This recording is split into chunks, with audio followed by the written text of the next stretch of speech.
Hey everybody, welcome back to my channel. If you're new here, my name is Lainey and I am a current OutSchool teacher here to give you all the tips and tricks when it comes to OutSchool.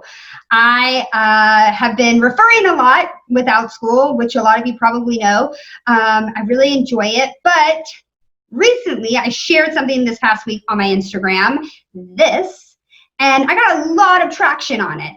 And I had a ton of saves for this post and lots of messages in regards to it. And I thought that maybe it would be a good idea to address everything right here on YouTube to make it easy. So getting hired with OutSchool is actually the easy part, if you didn't know. It's the easy part. The hard part is once you are hired, how do you get learners to enroll in your classes? This is something that I talk about a lot on YouTube and really a lot on Instagram. If you're not already following me, I'm going to encourage you to go and do that.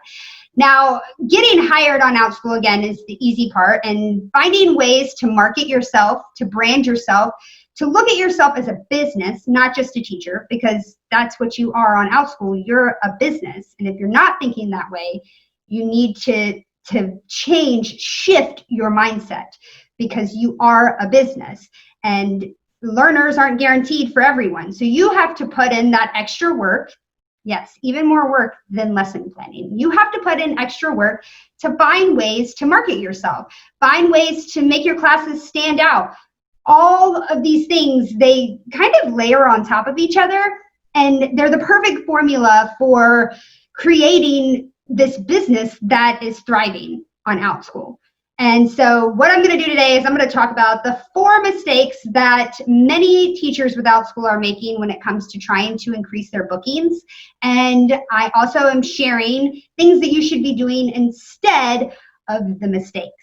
So let's go ahead and jump into it. The very first one that I have on my Instagram post is, what is it? Sitting by and doing nothing.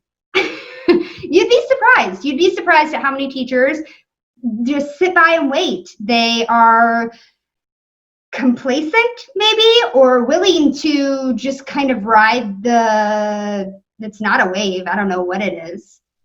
Like the lazy pool, the lazy river. Anyway, sorry. Again, no offense to anyone. I'm just being as honest as possible to get the most results that I can for everyone. But if you're sitting by and doing nothing and you think, oh, it's just the time, kids are going back to school, things will change. They're not going to change. They're not going to change. If you're sitting by and doing nothing, then there's a lot of things you're missing out on. There's a lot of things that you could be doing with your time while you're waiting for learners to enroll that could really help in your marketing for your business. You could be doing tons of research. If you've seen any of my videos, especially my video on how I planned my first lesson on OutSchool, you'll see that I do a lot of research. I research everything because I want to be as knowledgeable as I can be in all areas that I need to see success in, whether that's marketing, technology, whether that's learning about space or dinosaurs. There are so many things that I need to become an expert on.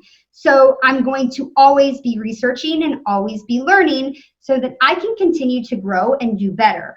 You should be doing the same. If you're sitting by and doing nothing, you will never see those learners in your classes. It just won't happen. Another way that you can do more is by learning technology. I offer a lot of videos on YouTube, not OutSchool, about learning how to utilize Canva. Canva's huge. You need to be learning that. If you haven't learned that already, I'm sure there's even more that you could learn if you have been. But there's lots about Canva that you could be utilizing to increase your bookings. Also learning more about maybe Nearpod or about ManyCam. I've been using ManyCam in my classes, just like I did for VIP Kid. So there's a lot of things that you could be learning, and you could even be learning more about Zoom. There's still things that I need to learn about Zoom. So everybody has more to learn. If you're sitting by and doing nothing, you're doing yourself an injustice, and you need to be doing your research and learning more. Oh, my leg. Okay, the second thing is blaming your schedule or lack of availability to teach. How many of you do this? Now, if you saw my last YouTube video, I talked about scheduling with OutSchool and what are the best hours to schedule. And spoiler alert, the best hours are Every hour. There are learners at all hours of the day. You can't blame having a 9 to 5 job, or maybe you're a brick and mortar teacher and you get off and you're not home until 4. You should still be able to see learners. I say it all the time that learners are available at all times of the day. And if you're doing it the right way, if you're marketing yourself the right way, if you're offering the right types of classes, you're doing everything that you should be, you're going to see learners enroll at any point. So blaming your schedule is not the route to go. What's funny about blaming your schedule is that it's actually an excuse. It's truly an excuse, and maybe that excuse is coming from fear or doubt in yourself, which is common. Everybody has it. I have it. I doubt myself every time I turn my camera on and I'm about to start a class. You get those feelings of, what am I doing? Even if I've taught it 100 times.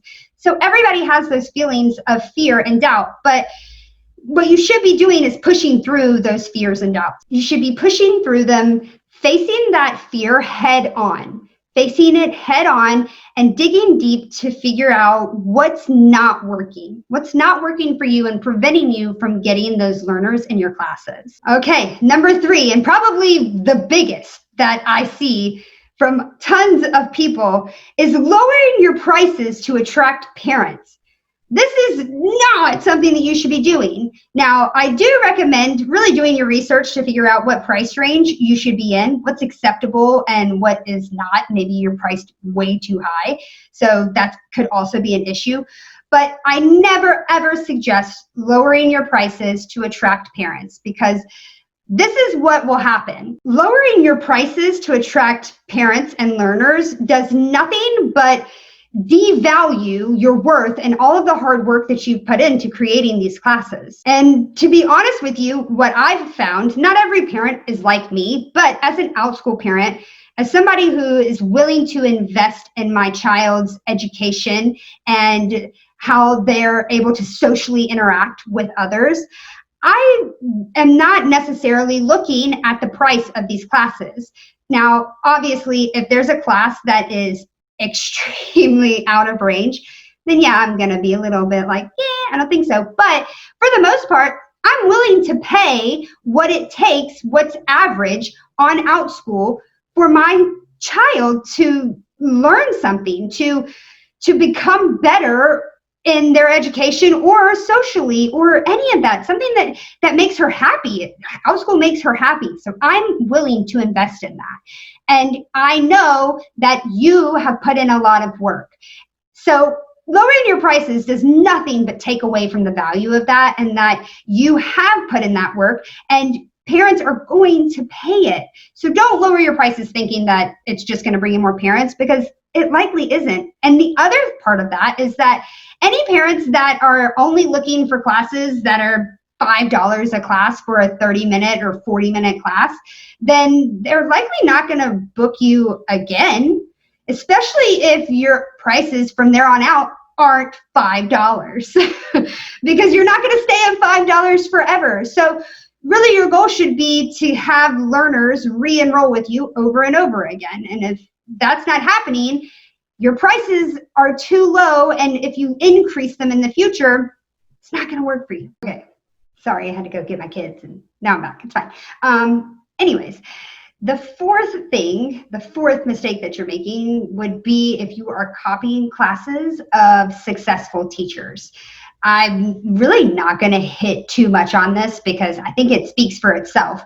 But if you are doing the same things that other teachers are doing, and you're not putting any creativity into your work, you're not putting any time or effort really into it, then of course you're not going to see that success. You can't piggyback on others forever. In any realm of life, you can't piggyback on others forever.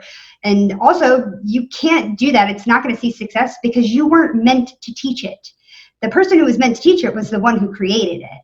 That's why I feel like my astronaut training class, for instance, there are a number of classes on OutSchool that are extremely similar to my astronaut training class.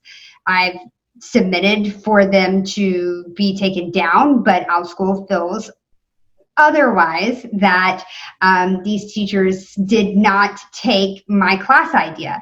But I'm okay with that. I'm okay with Outschool saying that they're not going to take it down. And the reason why is because I'm confident in the fact those teachers might see like a smidge of the amount of success that I have seen and will continue to see with that class, because it's mine. I created it. I know what it takes to make it fantastic.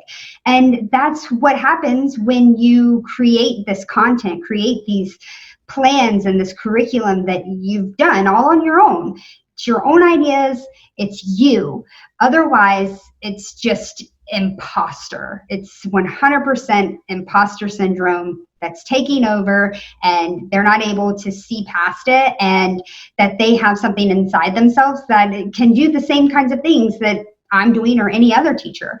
So if you're copying other classes, then if you're seeing any success, it's going to be so short term.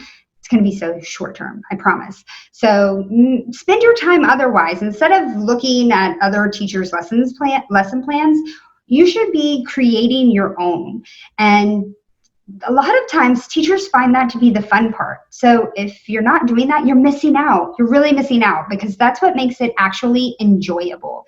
Otherwise, you're just skimming. You're skimming on the surface, and you're not investing so that you will see the success that you want to see with Outschool. So anyways, those are my tips, my tricks for ways to avoid mistakes that are made all the time to try to increase your bookings.